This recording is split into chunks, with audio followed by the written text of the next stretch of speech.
Hey, welcome. I think we might have started already, and I'm still like trying to control the TV. Sorry. Okay, welcome to live.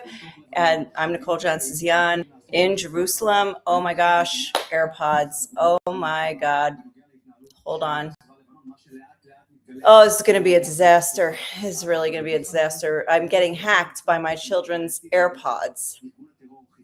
Hold on. Let me shut off Bluetooth. Let's shut off Bluetooth. Okay, now we may not have that problem anymore. I was getting hacked by my children's AirPods. Every time somebody crosses the room, they like reconnect to another device. And I feel like there's like little hackers in my house. Like it's impossible to have a conversation, do an interview, or listen to something or try to work. And yeah, so that has been happening nonstop because kids are at home nonstop and using their devices nonstop. Nope, that's furniture, not a missile and not a plane.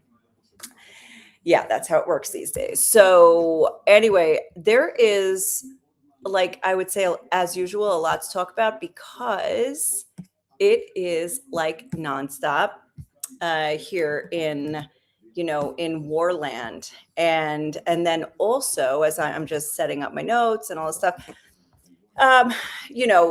also with the entrance of Trump into this war. And so I'm sorry, with the entrance of his recent statements into this war, now it has thrown off everything in terms of everybody. It's basically set the whole region into a tizzy of wondering whether the war continues, whether it's going to stop because of the negotiations. Like it's almost like just because he said that we are in talks right now with Iran and it's going great, and they gave me a gift, and they gave me a great gift. It was really expensive, and I'm not going to tell you what it is. And they're willing because they're beaten. We beat them so bad. Anyway, all of these words that came out. So it sounds like, okay, is it really over? And I think a lot of people thought, oh, okay, well, I guess we're putting on the brakes to this war. So anyway, first of all, we'd love to know what you think. And also, where you like, where is this all going? So anyway, I read a very interesting article that I want to share some of the main points with you, because somebody wrote, where are you going? There's a child leaving the house. Really? Oh, why is it all secretive? Oh, I thought you were live. I am. Oh, so what was I going to call you? Okay, so no. I saved you the, Stefan, if you're on, he just got here. Conspiracy theory. Yeah. Well, actually, I'm telling you, reality is basically a conspiracy theory these days. So everybody's taught, I think Westerners think one way when it comes to winning a war, and Easterners slash Middle Easterners as well, and Asians everywhere, like you go around the region, everybody has different concepts of what is winning. And I read a really good analysis by Marco Blackenberg from Knowledge Works. I don't know what that is, but he writes in the intercultural brief, and he describes that we're no longer, once he talked about the Islamic Republic's statements that basically we've won the war. Now, Trump is saying that we won the war, and Islamic Republic is saying we won the war. So how can they both say, like, what are the perspectives? Like, is one lying, or do they both actually believe it? And I think, more or less what he's saying is that they both actually, Trump probably believes it.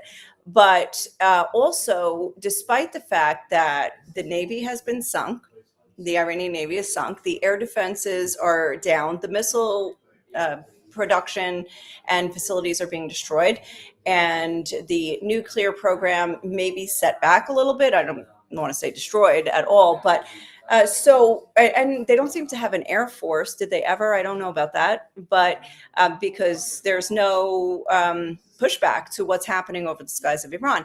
So when they say that they won, and they actually mean it, because what they are talking about is an ideological struggle, not a military escalation. And the fact that they are still there and still in power gives the perception, for them, they won. They have won, and they get to continue. And so Marco Blackenberg wrote this. That is why an intercultural lens matters so much right now.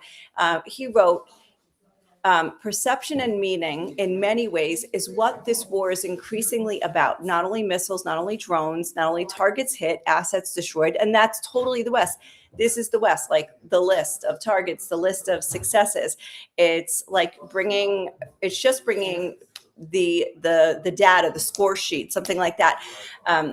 But he says, but meaning, perception, dignity, resolve, legitimacy, symbolic strength.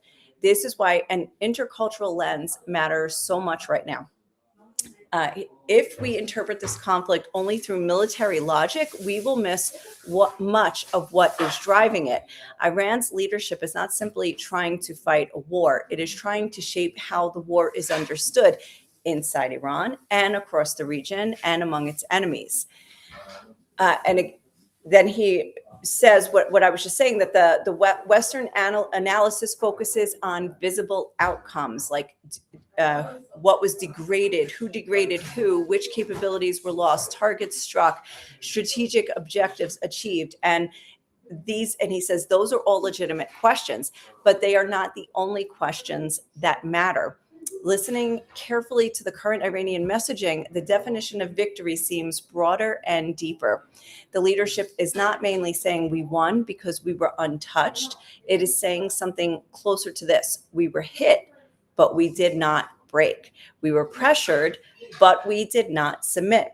We were attacked, but we retained agency, cohesion, and will.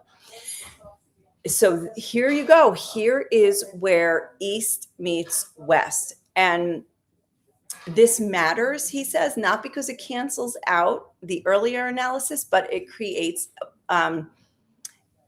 it's just, oh, wait, sorry. I jumped ahead. He gives the other side that internal in Iran, that there are opposing voices, and that, they're giving the opposition narrative as well, and it is creating a balance. But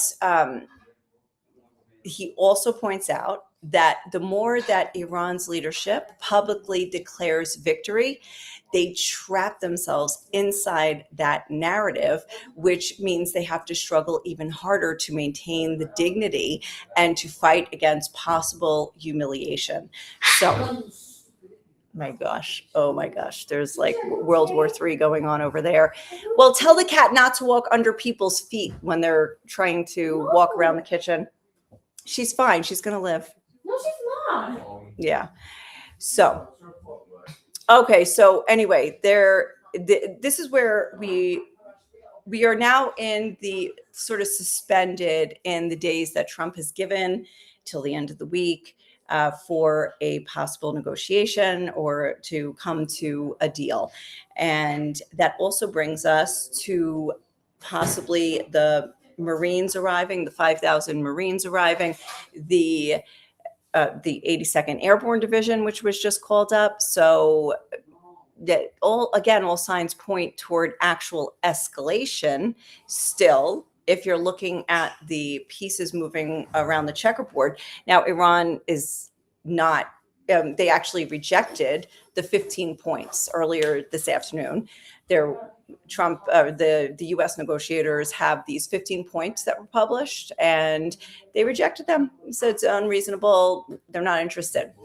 So in the meantime, Israel, which is 1/3 of this war, was not mentioned in these negotiations. After in comments, yes, but in Trump's original statement, there was just U.S. Iran. There was no talk of like, oh yeah, and then there's that other entity that's actually assassinating leaders and taking out the police around the country and everything like that. So by the way, guys, there's Lafa. He's eating one. Yeah. Good. Thank you. Okay, good. And there's tahina and vegetables. You got it? Okay. I don't want my actual efforts to go to waste after all that. Anyway, so Israel is still, like, I actually hear planes going by, and you wonder if that means there's another bombing run about to go on pretty soon. But the Minister of Defense just today approved a series of targets for strikes in Iran and Lebanon, and also said that since the start of the war 26 days ago, that they have hit 15,000, or they have crossed the threshold of 15,000 offensive munitions dropped across Iran. Already more than in the 12-day war, but then again, we are more than double. Oh, it's 4 times more, and we are at just over twice the number of days. So that's quite an accelerate. I guess they feel a little bit more free this time since the U.S. is also involved. I guess, I don't know. Let's see. Also, well, you guys are really quiet today. Does anybody want to comment? Because, by the way, oh, wait, I'm not on real-time TV, which means that if we're getting alerts, I actually have to look at my phone, not the TV. I'll just catch up. Okay, so anyway, what else did Trump say in all of his talking about the deal and the deal he's making and negotiating? He said he's talking to somebody. He's talking to leaders. Now, some of the Iranians are saying, who's he talking to? Like, nobody's everybody's saying, like, not me. Somebody asked him, well, what about the new supreme leader, Moshtaba Khamenei? And he said, he's unavailable. Nobody knows what happened to him. They haven't seen him there either. So he says, I don't consider him the leader, he says. Yeah, so people want to know who he's talking to.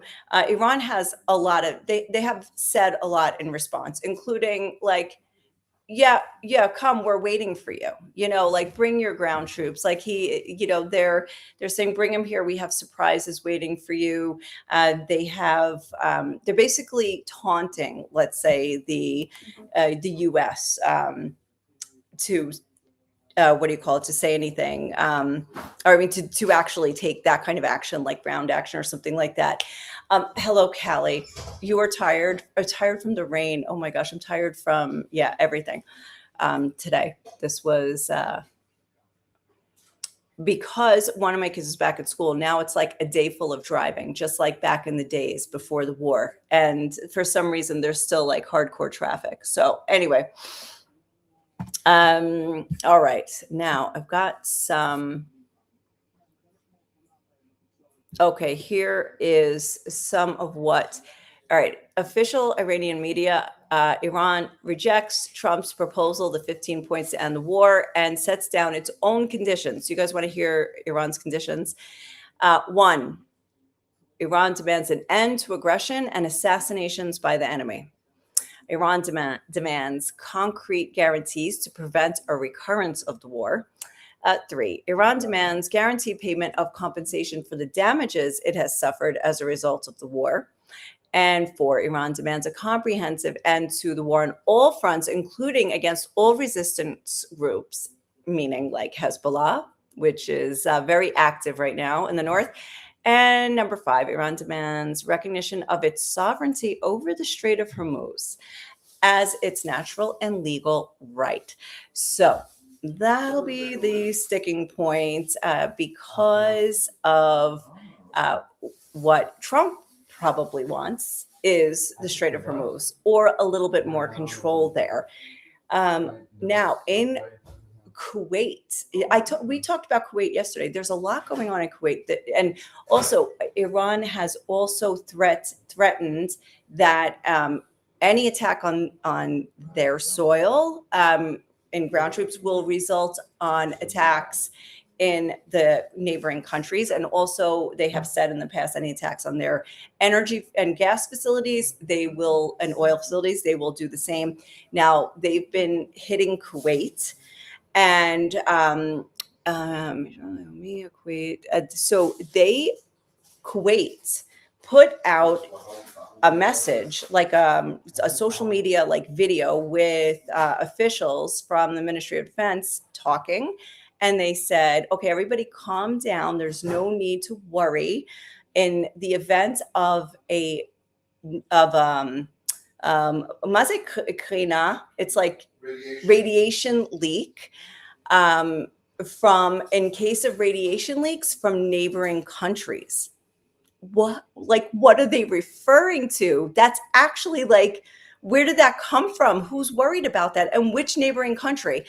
There was also an article in the Times of Israel today saying that if the nuclear facilities in Dimona here in southern Israel are hit, which they have been targeted for the past, like in the past couple of days, very intensely.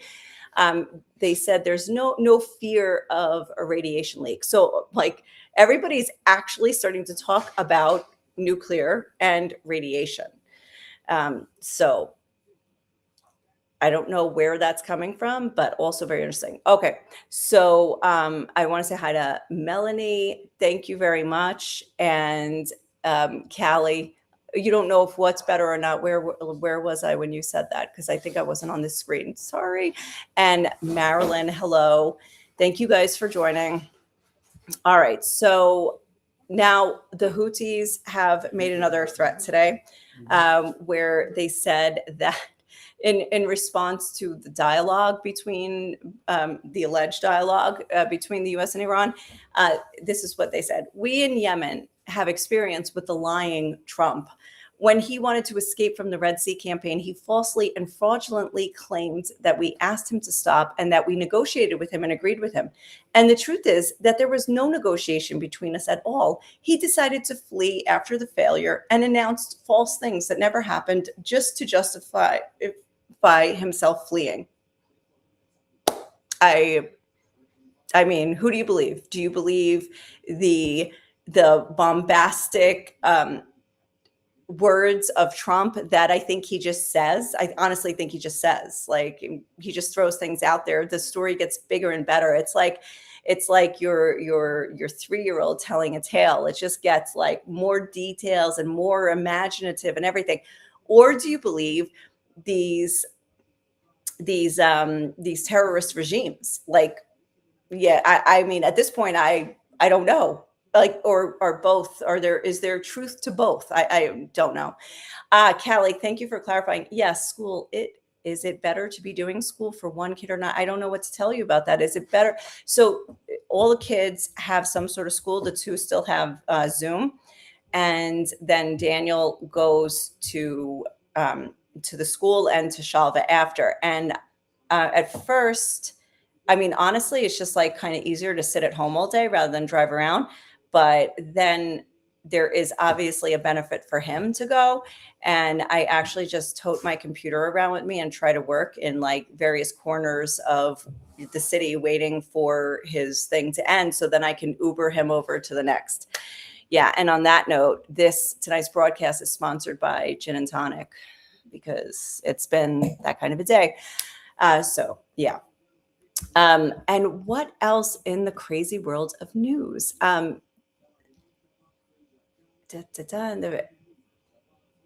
This guy was laughing so hard. I was reading this analyst. He said, if the Iranians rejected the 15 points, and if the U.S. president says they received a gift from Iran that he can't talk about, what is going on? Who is talking to who?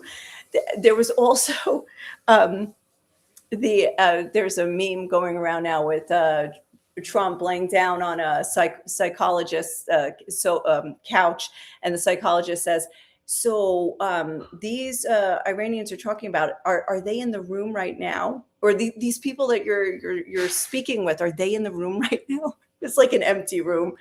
It was so funny. So also, just so you know, there is still a lot going on in Iraq. Now, one person characterized it as basically that the US has declared war on Iraq for all intents and purposes.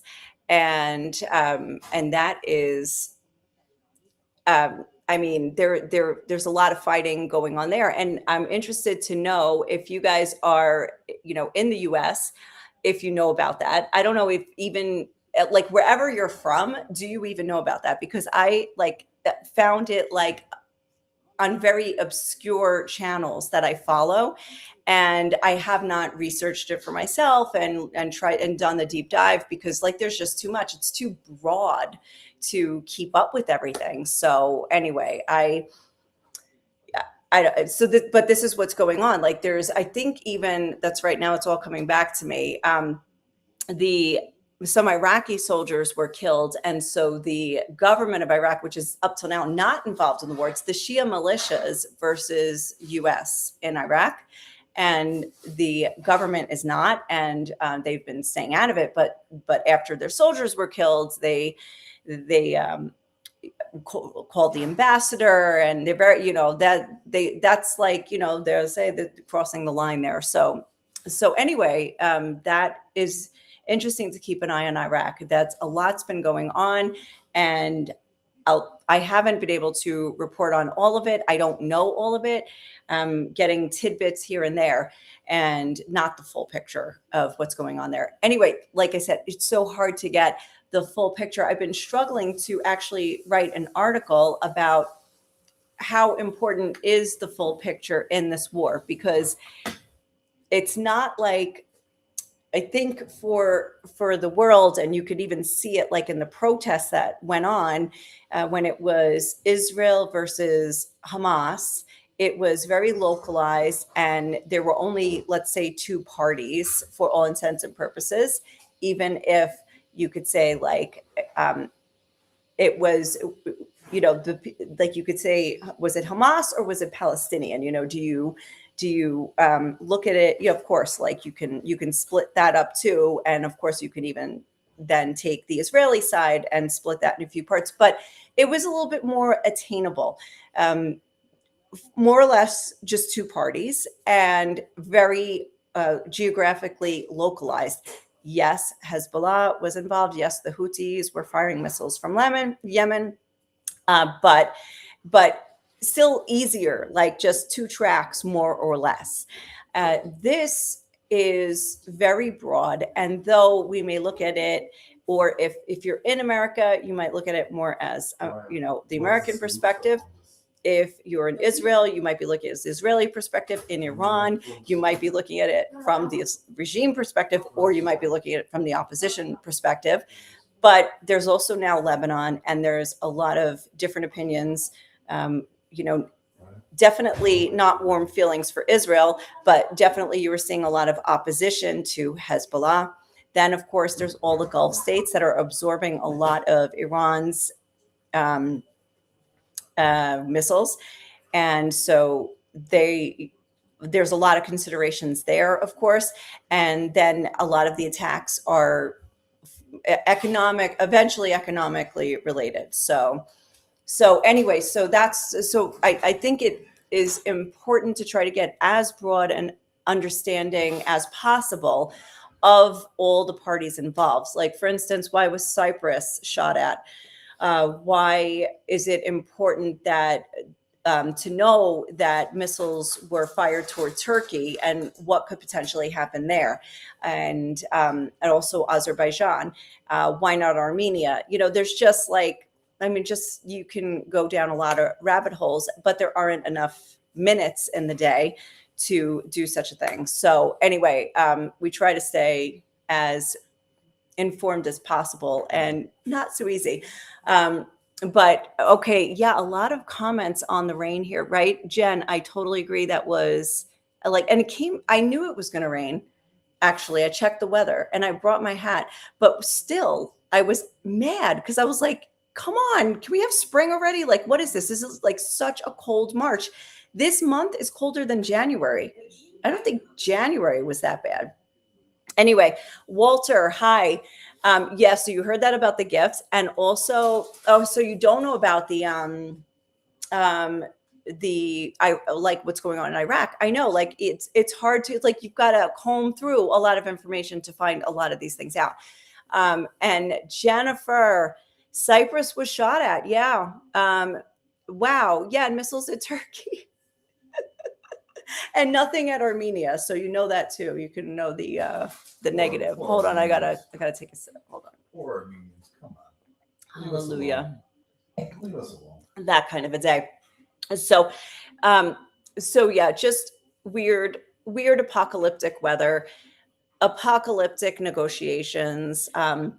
No idea what's happening. I feel like even though it was only about a week ago that I interviewed Khosrow Isfahani, and if you guys haven't seen that video, dedicate an hour. No, put it in double speed, whatever you need to do, because he had so much good information. That's on my YouTube channel. Since then, I feel like I haven't gotten any great insights into what's going on. At the time, there was a string of targeted assassinations that the Israelis carried out, and there were also like drone attacks on the besieged checkpoints, and then even several days or weeks, not that many weeks, it's really 25 days or 26 days, but before that, I also had another.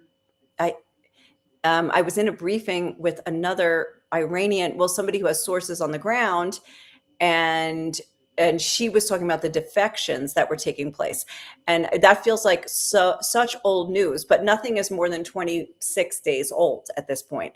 So I don't, but literally, because it's been about a week, I feel like, wow, what's happening?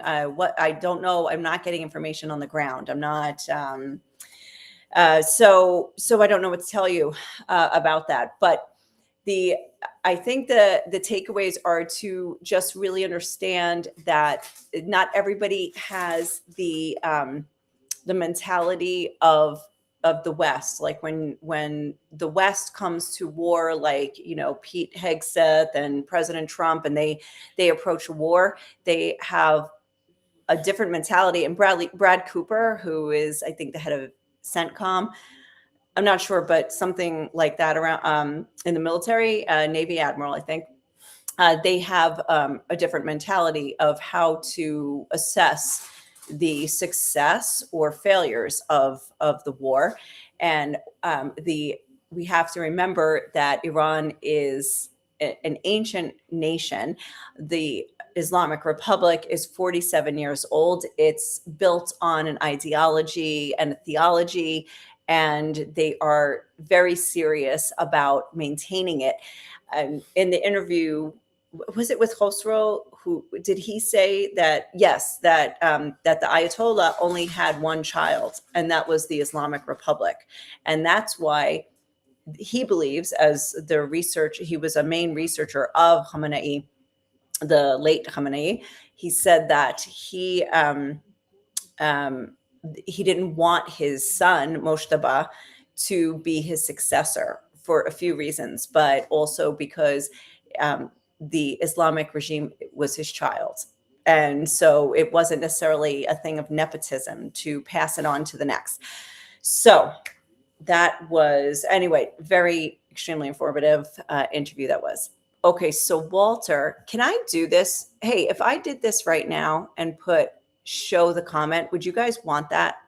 Because I saw somebody else do it on their live, and I was like, oh, that's cool. I think I have that feature on mine. Like, I don't know, like, I'm very technically challenged on this thing.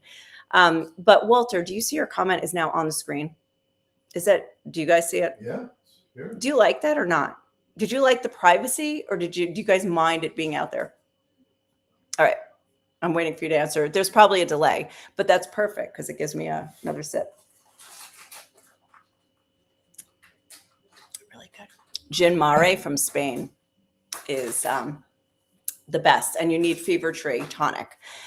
So yeah, I know. Isn't that a great phrase, like that? The Islamic regime was his child, and that's why he cut his sons out of the what do you call it? The inheritance of the, to pass it on. Oh, you guys like it. Okay. And Jennifer Nataf says, show the comments, but not mine.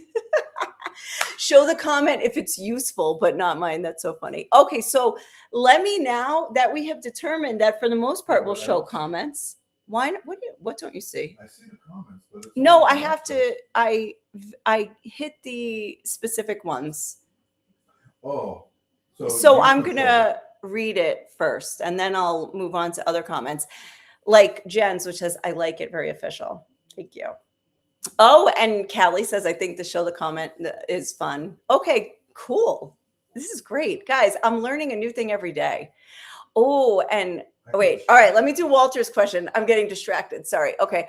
I'm having screen ADHD right now. Okay, I'm not looking at those comments. I'm going to read this one. We feel left in the dark about some things that are occurring because the White House doesn't share information. And the mainstream news media, you can't believe everything they say. Okay, I am going to agree with you, especially about the media and also their lack of curiosity. And because if you're a reporter in the West, you haven't gained the understanding of the East. So they are reporting from a very Western and American perspective, and they're not understanding the regional nuances that constantly interface with the reality on the ground in these wars. So yes, and also it was interesting because I heard right before I was getting on, I think I was mopping the floor because somebody obviously spilled God knows what all over, and right now my slipper is sticking and it's driving me a little bit insane. I just ADHD'd again. But while I was doing that, I did hear Carolyn Levitt, the White House spokeswoman, say basically the talking points. And she said, yes, we are winning the war. We've achieved our objectives. And she listed them. And it was very like, 1, 2, 3, 4, like here it is. And then they said, well, what about regime change? And she said, oh, well, I think it was her, or maybe then there was another interview where they said, well, that's not our concern. We'll let the Iranian people do that. So the White House is giving its talking points and they're all backing up whatever Trump is saying. So Trump's going on a tangent about a beautiful gift like gold, frankincense, and myrrh that he received from the Iranians, who probably are like, maybe he got it from Shane. Do you guys have Shane in America? Probably not. Amazon. Let's go with Amazon. They don't. They probably don't even know where. I mean, I don't know. Maybe it is valid, but he wouldn't tell us, so it's bizarre. And also, do you guys get like? My brother, who's in the military or was in the military, is asking if we get here updates from the military. And while a lot of people are saying that that Israel is censoring a lot of information, there are briefings and updates. Like you will get a very generic little update of like the IDF has just begun a wave of attacks in Tehran or here or there, whatever. Also, like we've detected a missile launch, or we just completed an operation in southern Lebanon, and and it's a very what's the word, like dry and not great writing, not meant to be, it's not very anticlimactic kind of stuff until you read the news article and you're like, oh, so they're giving information and you get like a sense. Also, because it's a small country, every missile that lands here, within 30 seconds, everything's all over the channels. Like, oh, look, I was watching a missile, not in a shelter. And I told my daughter the other day, she was like, oh, can I just film? And I was like, don't worry about it. There will always be somebody stupider than you that will go and film and risk their lives. And you can just take their video because it will go viral, and you can just take it and watch it and just keep yourself safe. So anyway, that is Right, did you hear your mother? what I'm just telling you. I'm just asking her if she heard you. probably not. She has her headphones on, but I had to turn off my Bluetooth. What? No, it's all right. You're a So, wonderful daughter. We so love you. in Israel, you know the news pretty fast because it's hard to hide in a country like this. Now, if there have been basic, I know it's not part of your question, but a lot of the anti-Israel media, like not anti-Israel media, I don't know how to characterize it.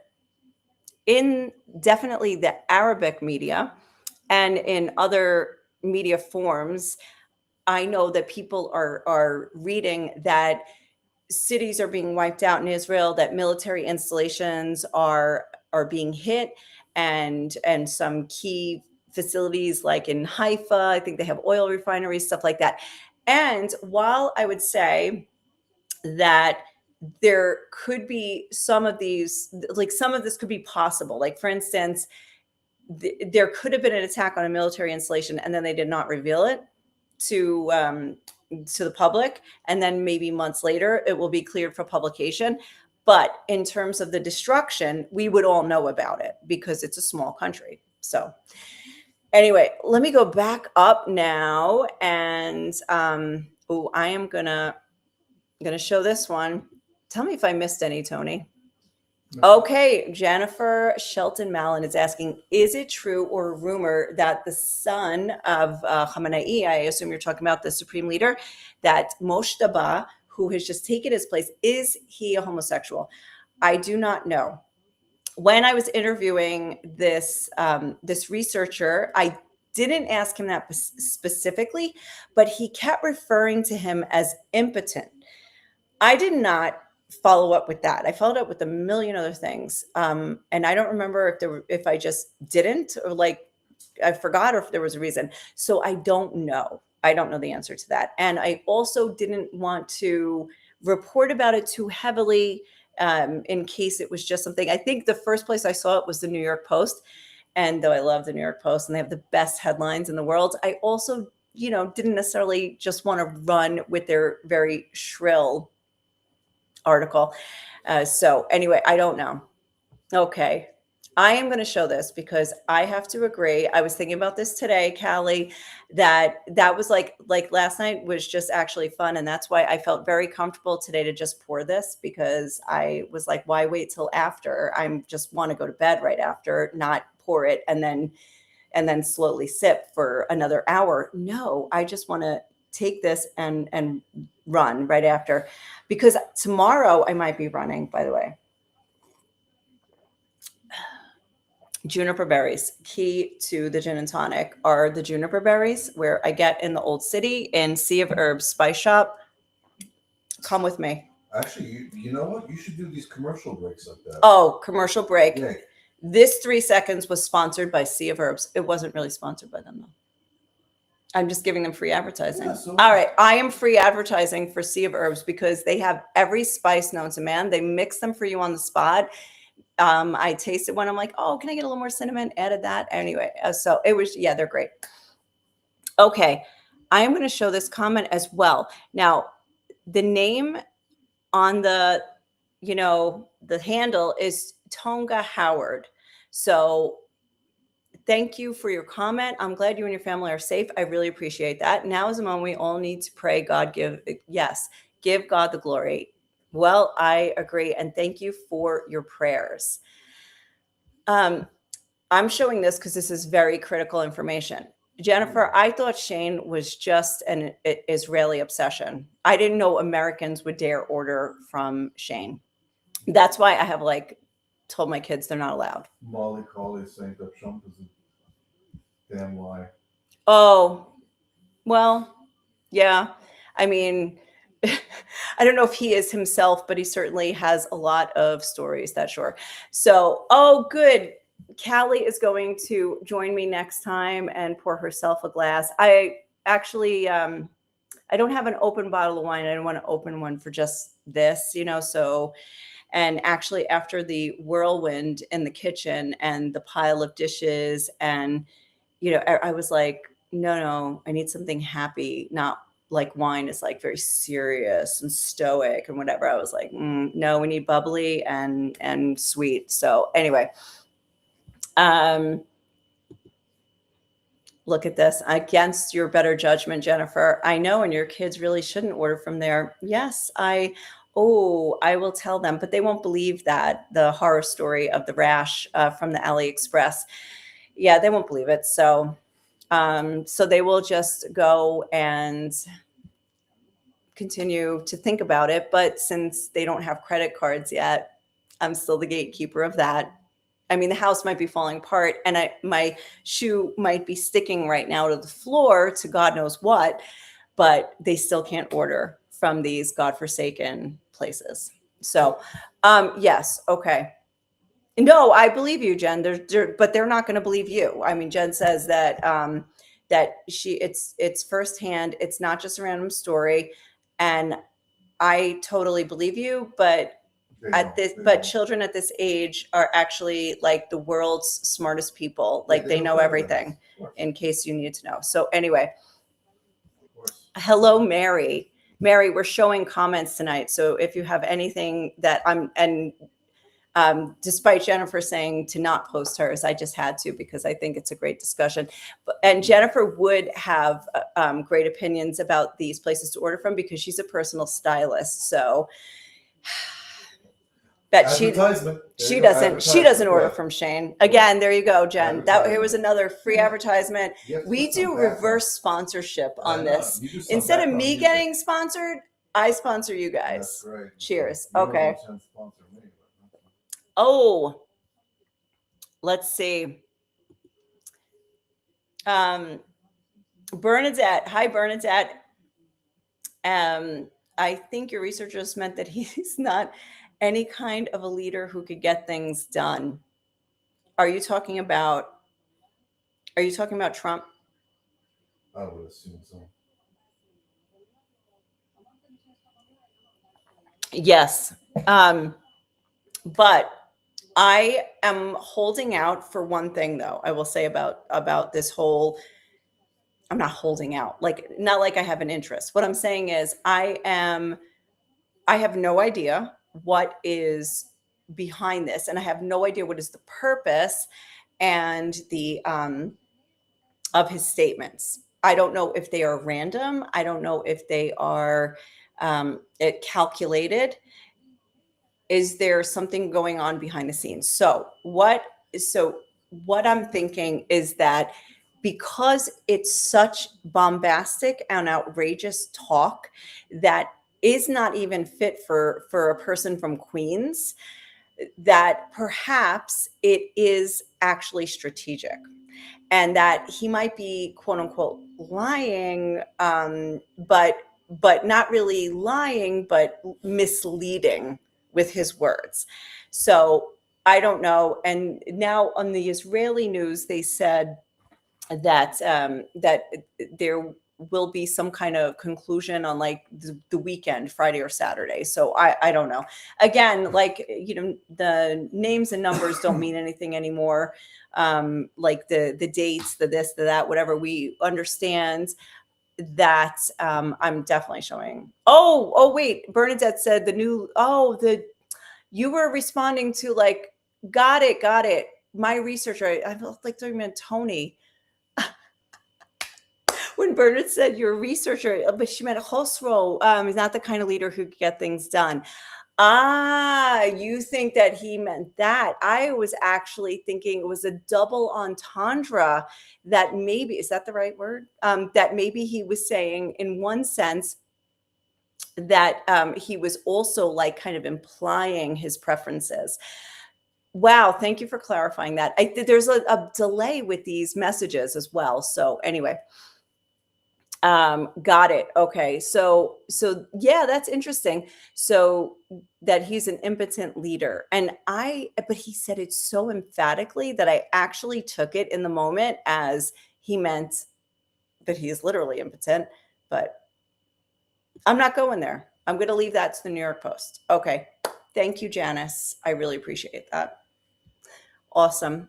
But by the way, thank you for listening and tuning in. And also I encourage you guys to validate, check, confirm, because sometimes like we rush ahead with news. I rush ahead with news and sometimes, and And it's like one thing, like a very simple thing.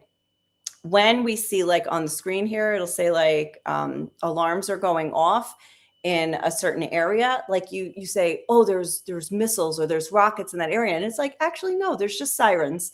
And they might even be false alarms. Now that's very rare, usually is because of a launch.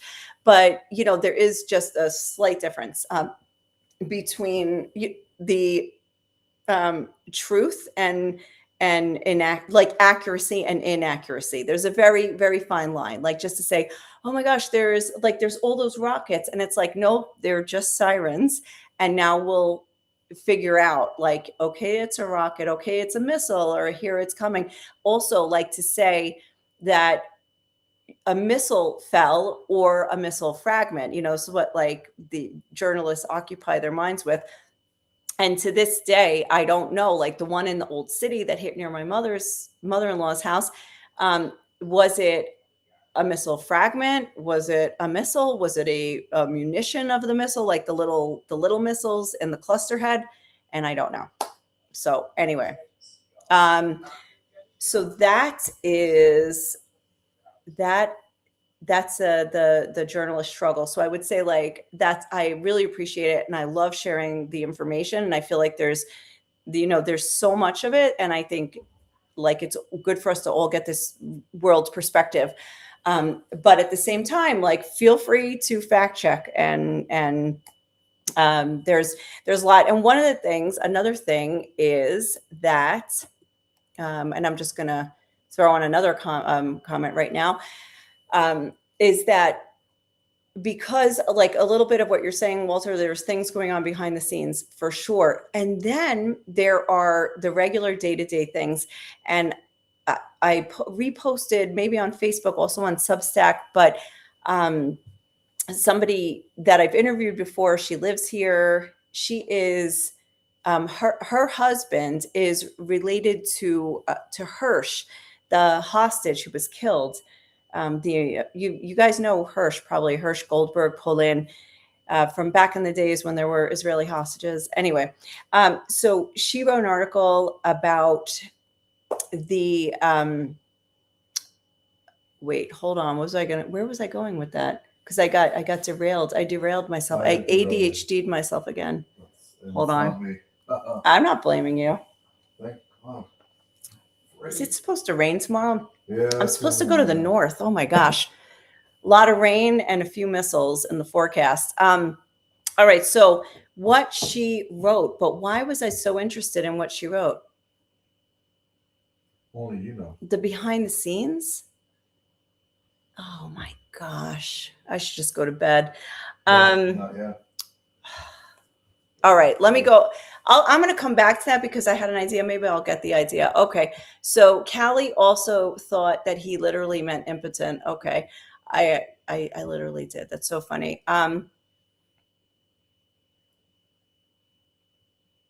Wait, Jeanette, I don't get it. Tell me, who was setting the cat amongst the pigeons?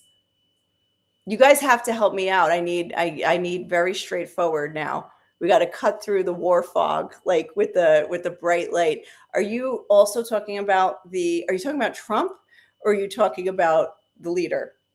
It's so funny. Michael, welcome. You are late because I'm about to go. I got to go charge a million things and get myself ready for a day. I'm probably going to the north tomorrow. You should ask if you should go. Should I go to the north tomorrow? What do you guys think? What do you guys think?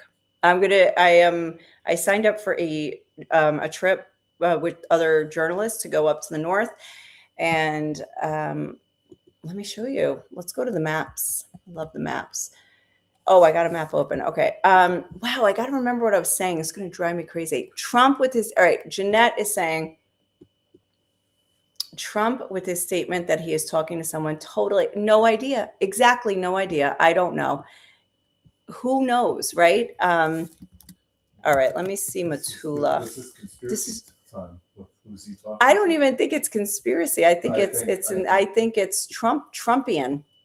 Maybe it's Trumpian. Maybe he is talking All right. to people that are not Iranians. Now, if I missed any of your comments, guys, just write to me again, because there's like like I said, there's a little ADHD going on, and then there's also sometimes things move fast. Okay, so Matula, where are you, Matula? Oh, there's Matula. Guys, look. That's the border. I'm supposed to go up there. This is below. Ooh. All right. So we are going to stop first in Naharia, which I think is down here somewhere. Let me see. It's on the coast. Yeah. Okay. So we're going to stop in Naharia over here and then go up to Matula, which is like literally the border right here. That is it. Like we're going to be peering into Lebanon. Okay. It's going to be interesting.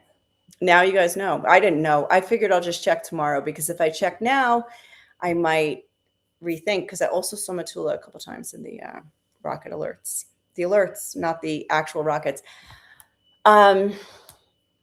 What?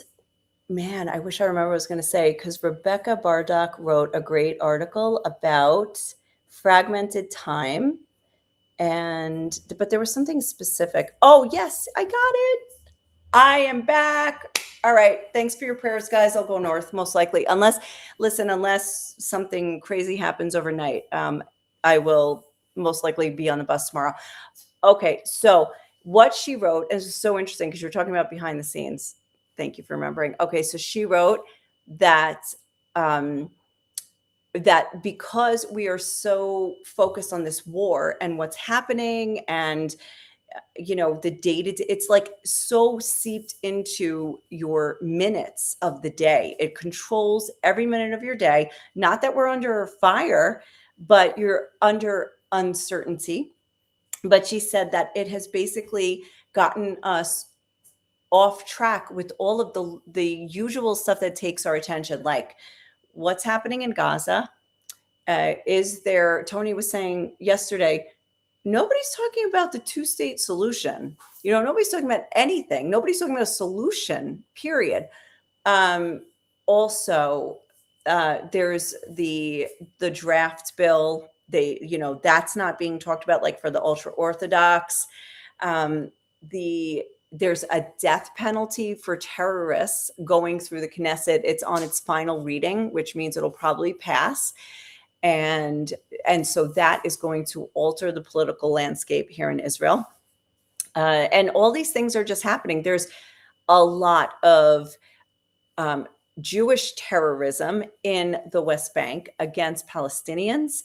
And again, not making the main headlines. I mean, the foreign media is covering it, but it is certainly not getting anywhere close to the war that's going on. So not only is there stuff going on behind the scenes, we are all distracted by the day-to-day. So all of that just to say that. So anyway, okay, I'm getting a lot of goes and a lot of prayers, and Marilyn read the Substack. Yes, it was amazing. I was really touched by it. I did an interview with her during the 12-day war with Iran because she works for the hand-in-hand schools where my kids go to school as well. And it's like trying to promote coexistence through educating kids from Arabic speaking families and Hebrew speaking families together in one classroom from the time they're very young. So, I asked her, like, is after October 7th and now this war and everything that you're going through and your family went through because of your husband's cousin or nephew being not only taken hostage, but then murdered, executed in Gaza. Like, how does it impact your work with coexistence or your efforts? Do you want to drop it now or what? But anyway, you'll have to watch the video to find the answer. So anyway, okay. So I am going to go to the north and I am going to go to bed. I have to go charge everything known to man, like microphones, phones, computer, AirPods, everything. I have to also bring the flak jacket that I hope we still have in the trunk of your car, Tony, and the helmet. So I have things like that to do. So I got to Is it in my get car? ready. Okay. Anyway, so thanks, guys. This was fun. And like Callie pointed out, very community. Love it. So thanks for joining. And I see that Raya has a question, and that's probably for after the live. Right. Okay. So I'm going to go. This question is not going to show on the screen. So, all right. Thank you. And I will check back to tomorrow and let you know how it went.